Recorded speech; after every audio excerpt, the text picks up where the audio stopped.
What's good, Wizards fans? So rumors have been circulating yet again about Kristaps Porzingis being traded, or possibly the Wizards monitoring the situation of Kristaps Porzingis from the Dallas Mavericks.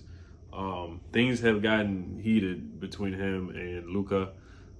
Recently, there's been reports saying that Kristaps is not happy with the situation. I'll read the direct quote here that I saw per ESPN McMahon. It says that Porzingis has been frustrated, often feeling more like an afterthought than a co-star next to Luka Doncic. Now, Kristaps Porzingis did not play up to par or up to his standards, or was what people have standards for him in the playoffs. He was pretty underwhelming. The joking saying that Paul George playoff P passed the torch to Porzingis, naming him playoff P because Paul George has not played well in the playoffs.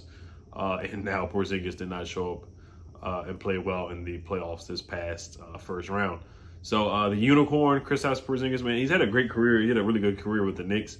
Hasn't been terrible with the Dallas Mavericks. Now, he's had some injuries here and there. That's one concern for me, too. He's just had a lot of injuries in the last couple of years. I mean, he got injured in the playoffs in the bubble. He only played 43 games out of 72 games this year, which is not good at all. Bradley Beal played a lot of games this year. Russell Westbrook was very durable. Gafford was very durable. We just need to be healthy. We don't have a lot of depth for guys to get hurt, in my opinion. But Porzingis is super, super talented. So we would have a big three of Russ, Brad, and Porzingis. Then we've had Gafford at the center. Still, hopefully we can keep Denny and Rui. So also, I've just heard his agent, who are his brothers, they're not easy to get along with as well. So each team that he's been with, there's been some problems with his agent, with his brothers, and management of other teams. So Porzingis the last couple of years, this past year he averaged 20 points per game and 9 boards this past year, which is pretty solid. Now, you look at his contract, because Bradley Beal's getting paid a pretty penny. I think he's getting like $35 million a year. Russell Westbrook's like $40 million a year. And I did not know Porzingis was from Latvia. I did not know that. The Latvian Laser, Davis Bertans, are from the same country.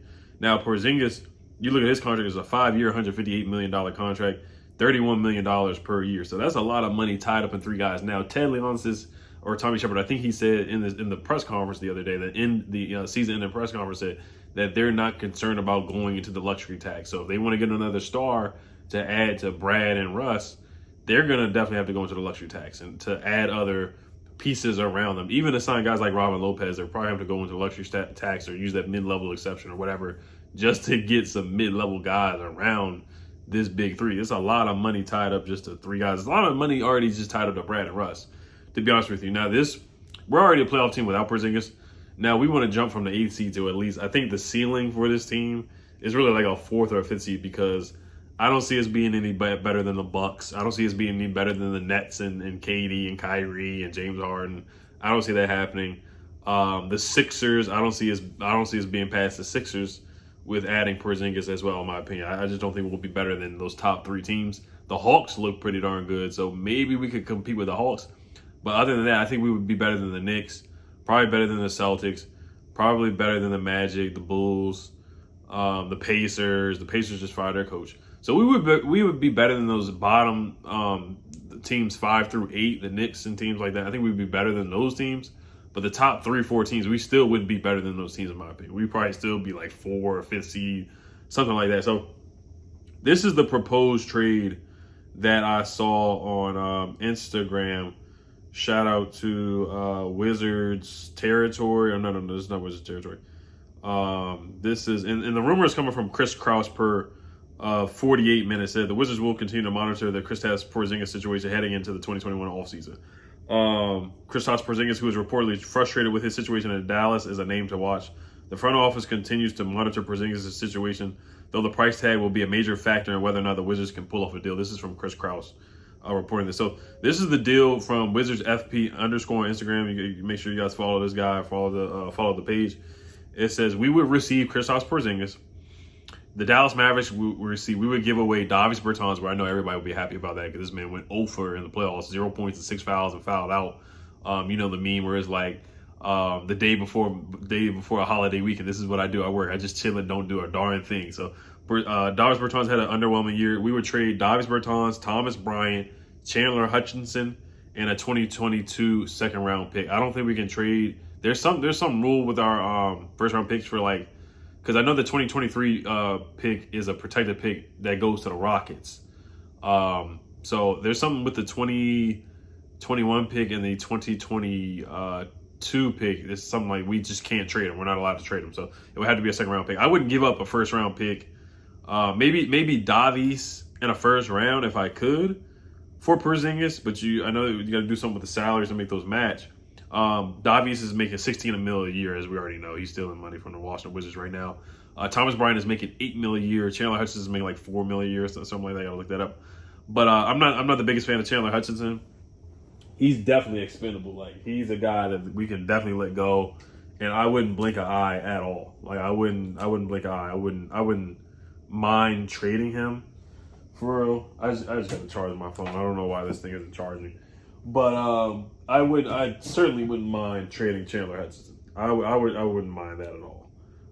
Thomas Bryant, that's somebody who I would definitely think twice about trading, because I like Thomas Bryant. I think him and Gafford could be a nasty tandem in the post, because Thomas Bryant can shoot threes and he can get to the cup. He can score in the post as well. His defense is lacking. And then Gafford is a shot blocker, rim protector, who's a way better defender and a better finisher and just more of an above-the-rim player. Thomas Bryant can dunk and finish all that stuff too, but he's not as much of a lob threat as Daniel Gafford. So I actually want to see Gafford and Thomas Bryant play together now. If we can get rid of Davis Bertans, I would do that in a heartbeat. Now, the benefits of the trade is you don't get rid of Rui, and you don't get rid of a first-round pick, and you don't get rid of Denny Avdia. So you still have those two young potential stars, or young potential solid starters in Rui Hachimura and Denny Avdia. So you keep those two guys. You don't put them in the trade. You would trade Thomas Bryant and Davis Bertans on a second-round pick. And Chandler Hutchinson, nobody really cares about. So if you look at the team, you would have spacing with Kristaps Porzingis, because you need shooters around Russell Westbrook. You know, Russell Westbrook, he's like a point center in my opinion. Just like Giannis, where he's just a tall center, or Ben Simmons, those guys that get all assists and rebounds and points, but they can't shoot from the three-point line. They're not really good at jump shooting, so you have to get shooters around them. You see how they made the team with Ben Simmons, and you see how they constructed the team with the Bucks. This is the same thing we have to do with Russell Westbrook. The Rockets tried to do the same thing. They gave away Capella, and they just played small ball and just got all shooters around Russell Westbrook and James Harden. I wouldn't go that far, but you do need shooters around Russell Westbrook. 1 through the 2-man, the 3-man, and the 4-man, and basically the 5-man. They need to be able to step out and shoot threes for us to be a good playoff team and actually get past the first round. So Kristaps would be good with that. You can play Kristaps and Thomas Bryant at the same time. Defensively, I don't see how it would work. But offensively, it would be really, really, really good for the Washington Wizards. Space out the floor for Bradley Beal as well. Just give him more spacing, and Kristaps would be more of a scoring threat as well. So Kristaps gets his head on straight and plays as a team player. We can give him the post, space him out, threes. There's going to be a lot of people trying to double Bradley Beal. You can't double Bradley Beal, so you would have to think about Kristaps Porzingis, because it's a lot of iso ball to Washington Wizards right now. So we can run some sets in some different plays. So it is intriguing. You got to see how the contracts work out. And Porzingis, the unicorn, if he can stay healthy with the Washington Wizards, I think we could jump up from an 8th seed to a 5th or 4th seed. But that's the ceiling. It's still not a championship team at all. Let's be real here. Let's be realistic. Now, the DeMar DeRozan trade, I'll probably talk about that later in a different video. I don't think that's going to happen. Trading for Jeremy Grant, I think that's more possible, but I don't think that's really going to happen either. So I wouldn't mind getting up Davis Bertans, Chandler Hutchinson in the second round. If we could just do that, that would be great, but that's not realistic. We would definitely have to throw in Thomas Bryant. So it's something I would consider. I don't want to part ways with Thomas Bryant, but it is something to think about to get Porzingis. Honestly, the way that Porzingis played in the playoffs, it's like I'll kind of pass on that, to be honest with you. I'd probably pass and just see what we can get in the draft at pick number 15, and then also see what guys would be available in free agency or a sign and trade, maybe possibly for DeMar DeRozan. I wouldn't be mad at that. So, all right, you guys, let me know what you guys think. Jeremy Grant, finesse a trade for him or something like that.